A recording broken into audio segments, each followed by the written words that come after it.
ایک دکھ دینے والی، ڈرانے والی اور پریشان کرنے والی خبر سے اپنے پوڈ کاسٹ کا آغاز کر رہا ہوں، کیونکہ معاشرے کا ایک اہم ستون اس میں دراڑیں پڑ رہی ہیں، کریکس آ رہے ہیں۔ ایک بہت بڑا رشتہ، بڑا پیارا، بڑا سینکشس قسم کا رشتہ وہ ٹوٹ رہا ہے اور تباہی کی طرف جا رہا ہے ہمارا معاشرہ، سکون تباہ ہو رہا ہے، بچے نفسیاتی مریض بن رہے ہیں اور آنے والی نسل کا تو کوئی حال نہیں لگ رہا۔ یہ لفظ ہے طلاق، ڈائیورس۔ اور دیکھیے امریکہ جیسے معاشرے میں جہاں 91% خواتین شادی سے پہلے ازدواجی معاملات کے مرحلے سے گزر چکی ہوتی ہیں، وہاں کی ریسرچ بھی یہی کہتی ہے کہ اگر ڈیورس ہو جائے، طلاق ہو جائے، تو دونوں مرد اور عورت دونوں 3 مہینے تک اپنے کام پہ، جو بھی کام وہ کر رہے ہیں اس پہ فوکس نہیں کر پاتے۔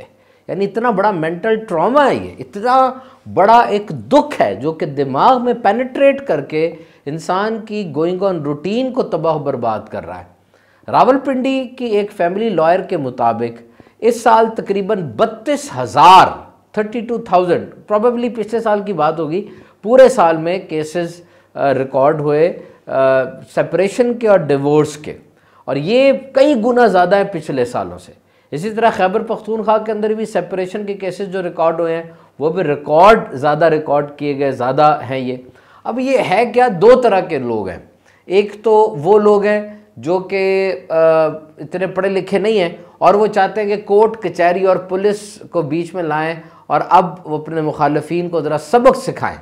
اور دوسرے وہ لوگ ہیں جو پڑھے لکھے ہیں، میچور ہیں، لیکن they know that now our relation is emotionally barren۔ اب ہمارا جو رشتہ ہے وہ بالکل بنجر ہو چکا ہے۔ now there must be a logical end for that، اور اب اس کا ایک اینڈ ہوگا اور اچھے طریقے سے اینڈ کرنے کے لیے وہ فیملی کورٹس میں آئے۔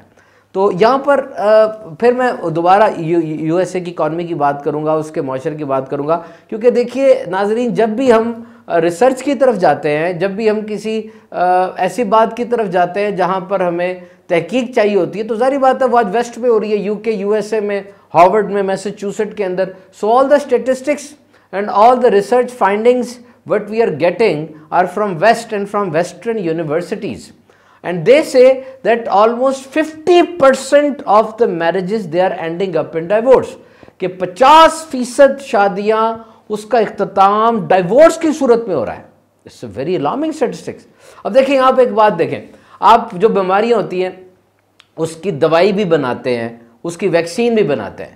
پولیو اس کے قطرے پہ لائے جاتے ہیں، انجیکٹیبل بھی آ گئی ہے، ڈفتیریا ہے، اور ملیریا کی ویکسین بھی آ گئی ہے، کرونا نے تباہی مچائی تو اس کی بھی ویکسینیشن آ گئی۔ تو ہر بیماری کی ویکسینیشن اور دوائی ہوتی ہے، اور دیکھیں کوئی بیماری ایسی نہیں ہے جو کہ 50% آبادی کو متاثر کرتی ہو، لیکن یہ جو تباہی ہے، طلاق ہے، یہ 50% عوام کو خراب کر رہی ہے، یہ بیماری ان کو لگ رہی ہے۔ تو اس کے حوالے سے کون سا علاج ہم نے دریافت کیا؟ اس کی کون سی ویکسین نکالی؟ اس کے لیے کیا سوچا ہم نے کہ معاشرے کو یہ طلاق سے بچانے کے لیے کیا کچھ کیا جائے؟ تو دیکھیے دنیا کے 2 نامور ماہرین تھے نفسیات کے، انہوں نے ایک سٹریس انوینٹوری بنائی کہ انسان کی زندگی کو متاثر کرنے والی اہم ترین چیزیں کون سی ہیں جو کہ انسان کی زندگی کو تباہ کر دیتی ہیں اور انسان کی زندگی کو بہت زیادہ نچوڑ دیتی ہیں، ایک دم سے امپیکٹ ان کا اتنا زیادہ ہے۔ تو نمبر 1 پہ اس کے کیا تھی؟ The death of your spouse, یعنی اگر شادی شدہ ہیں تو بیوی کی یا شوہر کی موت، یہ انتہائی انسان کو تباہ کر دیتی ہے۔ اور نمبر 2 ڈیورس، طلاق اگر ہو جائے۔ اب یہ کامن بات ہے اور مشاہدہ ہے، جو بڑی عمر کے لوگ ہیں وہ بھی جانتے ہیں، اور جو سب کے گھروں میں یہ بات آج کل عام ہے۔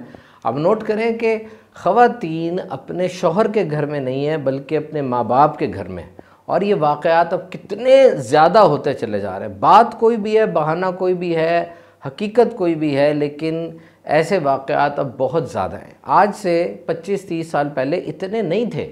شوہر کے گھر کو چھوڑنا بہت ہی معیوب سمجھا جاتا تھا، اور یہ بہت بڑی بات تھی معاشرے میں کہ شوہر کے گھر کو چھوڑ کے وہ آ جائے۔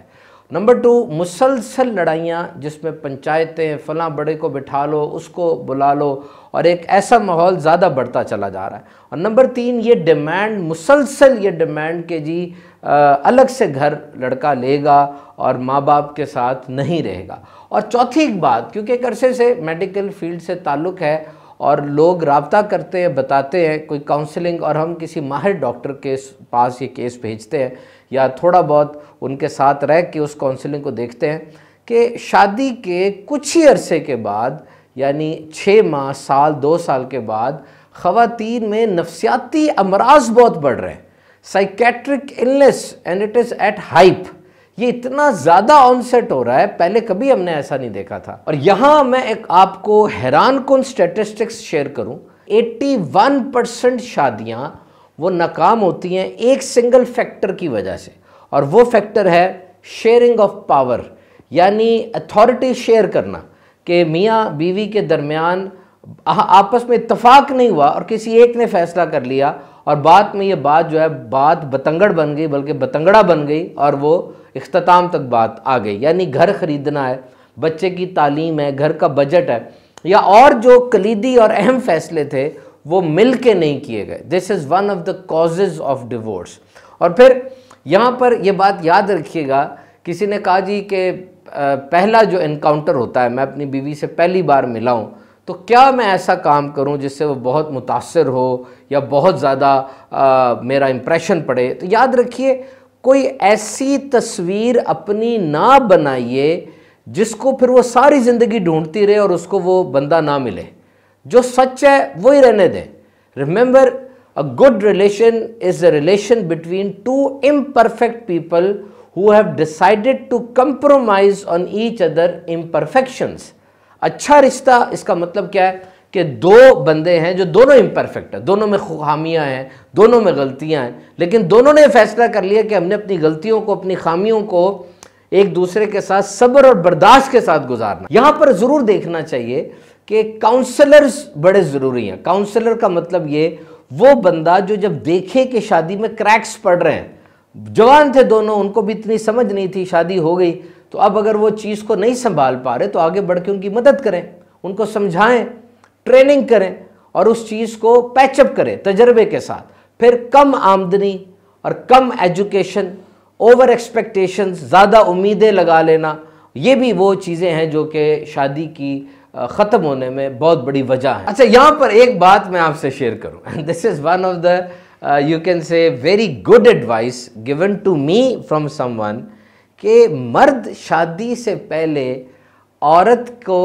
کچھ چیزیں پہنچا دے، اس تک کچھ باتیں پہنچا دے۔ مثال کے طور پہ اس کو بتا دے کہ بھی اس کی ایکسپیکٹیشنز کیا ہیں، وہ مرد ہو کے کس کو آئیڈیل سمجھتا ہے، اس کا کس طرح کا ذہن ہے، کس کو وہ سنتا ہے، کس سپیکر کو وہ سنتا ہے، اور کیا اس کا مائنڈ سیٹ ہے۔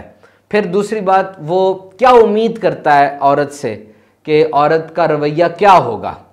مطلب اگر ایک مرد کی ڈیمانڈ ہے کہ وہ پردہ کرے گی یا کس انداز سے زندگی بسر کرے گی، جاب کرے گی یا نہیں کرے گی، اگر وہ آگے پڑھنا چاہتی ہے تو کیا انداز ہوگا پڑھنے کا، گھر والوں کے ساتھ سلوک کیسا ہوگا، کہ وہ لڑکی ابھی شادی نہیں ہوئی، اس کے ذہن میں ایک پکچر کلیئر ہو جائے کہ یہ میرے ساتھ اگر اس کا نکاح ہو جاتا ہے تو اس کا ذہن اس قسم کا ہے۔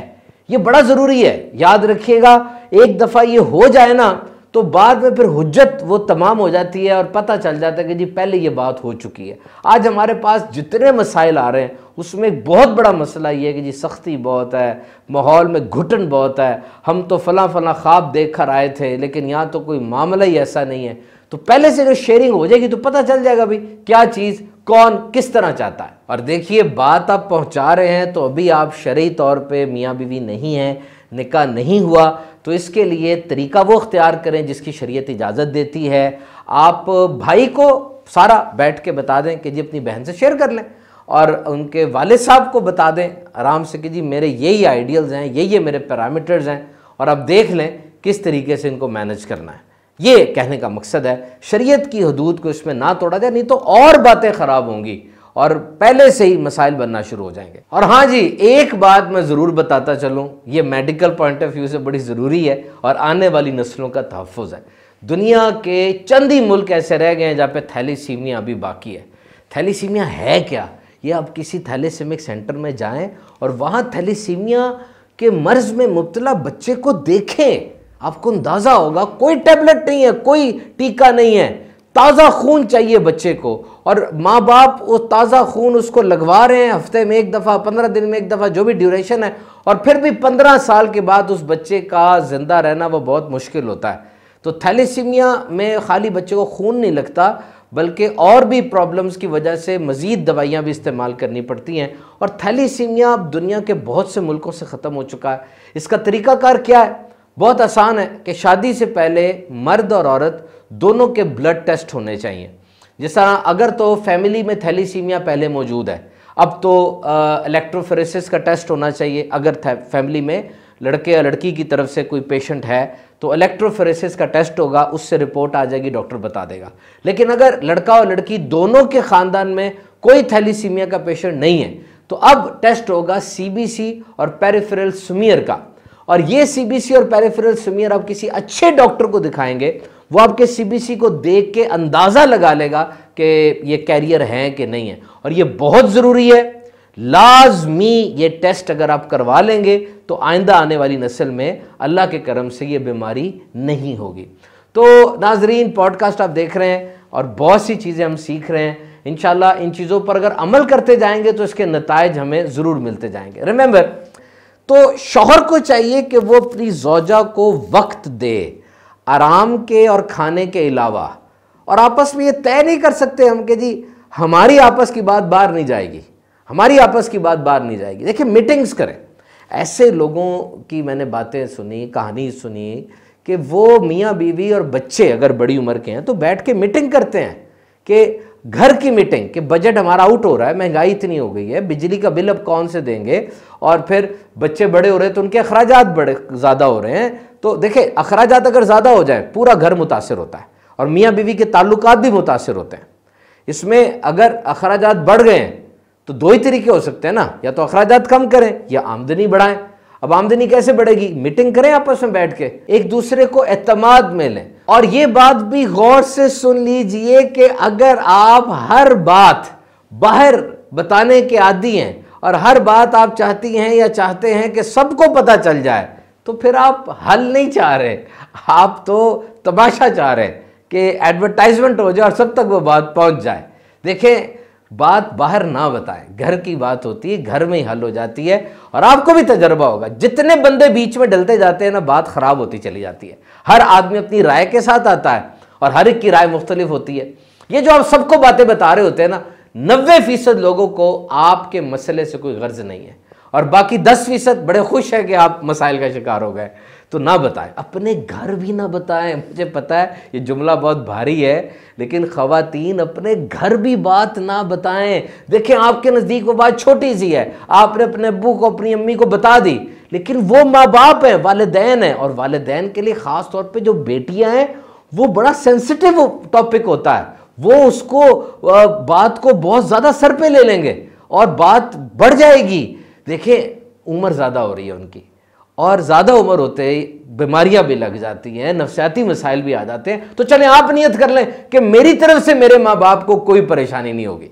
اور ایک بات تو طے ہے کہ عورت کے کئی روپ ہیں، ماں ہے، بیٹی ہے، بہن ہے، اور ایک روپ ساس کا بھی ہے، جس کو سب سے زیادہ کنٹروورشل سمجھا جاتا ہے معاشرے میں۔ اچھا، ساس اور بہو کا جھگڑا اصل میں ہے کیا؟ تھوڑا سا اس کو دیکھتے ہیں۔ دیکھیں، ساس یہ چاہ رہی ہوتی ہے کہ میرا بیٹا 100% میرا بیٹا رہے، اور زوجہ یہ چاہ رہی ہوتی ہے کہ میرا شوہر 100% میرا شوہر رہے۔ اب اگر یہ دونوں اپنے فیصد تھوڑے کم کر دیں گے نا تو شاید ہو سکتا ہے کہ آسانی ہو جائے۔ ظاہری بات ہے، اب ماں بوڑھی ہو رہی ہے، اس کی ریکوائرمنٹس اور ہیں، اور بیوی جو ہے وہ اپنی توجہ لینا چاہ رہی ہے، تو تھوڑا سا اس کو دیکھنا چاہیے۔ لیکن آج اگر معاشرے میں ساس کو عزت نہیں دی جا رہی اور ساس بہو کا جھگڑا بہت زیادہ بڑھتا جا رہا ہے، تو آپ سمجھتے نہیں کہ اس میں سوشل میڈیا کا بہت بڑا کردار ہے، میڈیا کا بہت بڑا کردار ہے۔ کیونکہ جب آپ میڈیا پر ساس کو ایک نیگیٹو کریکٹر کے طور پہ پینٹ اپ کریں گے، اور ہر جگہ پر ساس کو ایک منفی کردار معاشرے کا بنا کے پیش کیا جا رہا ہے ہر جگہ پہ، تو پھر ظاہری بات ہے وہ لڑکی جو بھی کالج میں ہے، جو یونیورسٹی میں ہے، ناپختہ امیچور ذہن ہے، وہ جب اس طریقے سے دیکھے گی کہ یار یہ تو ہوتی ہی لڑائی کرنے والی ہے، تو جب وہ اوریجنل اب ساس کا سامنا ہوا، اب وہ یہی سمجھے گی جی ایسی ہے. اور دیکھیں ساس وہ بوڑھی ہو رہی ہوتی ہیں، ان کی زیادہ عمر ہو جاتی ہے، اور زیادہ عمر میں بیماریاں بھی آ جاتی ہیں، نفسیاتی پرابلمز بھی آ جاتی ہیں. ان سب کو برداشت کرنا ہوتا ہے. بات 2% ہے، اس کو 2000% بنائے نا. اس طرح گھر میں کبھی سکون نہیں رہے گا، سارے ڈسٹرب ہوں گے. وہ آپ کے شوہر کی ماں ہے، اس کے قدموں میں آپ کے شوہر کی جنت ہے، یہ یاد رکھیے گا. جب میری شادی ہوئی تھی نا تو ہمارے محلے میں ایک بابا جی تھے، انہوں نے 2 نصیحتیں مجھے کی تھی. پہلی نصیحت کی کہ ویخ بچیا جس دا اندر چکیا ہوئے نا باہر والا اکڑیا رہ ہی نہیں سکتا، تے جے اندر والا اکڑیا ہوئے باہر والا چکیا رہ ہی نہیں سکتا. میں آپ کو اس کا اردو میں ترجمہ بتاتا ہوں کہ جس کا اندر سے جھک جائے نا باہر سے وہ اکڑا نہیں رہ سکتا، باہر بھی جھک جائے گا. اور جس کا اندر اکڑا ہو باہر وہ جھکنے کی ایکٹنگ نہیں کر سکتا، باہر بھی اس کی اکڑ کہیں نہ کہیں سے لیک ہو جاتی ہے. اور دوسری نصیحت یہ کی کہ آپ کی بیوی کی جنت آپ کے قدموں تلے اور آپ کی جنت آپ کی ماں کے قدموں تلے ہے. بس اس چیز میں اگر بیلنس قائم رہ جائے نا تو انشاءاللہ گھر امن کا گہوارہ بن جائے گا، ہر ایک کے حقوق کی پاسداری رہے گی. آپ نے دیکھا جی ہمارا پہلا پوڈ کاسٹ انشاءاللہ اگلے بدھ کو 8 بجے یوٹیوب چینل پہ دوبارہ ہم ہوں گے آپ کے ساتھ. ضرور پوڈ کاسٹ سبحان اتاری دیکھتے رہیے گا. اللہ تعالیٰ آپ سب کو سکھ چین عطا فرمائے، اسی سال حج کی سعادت عطا فرمائے.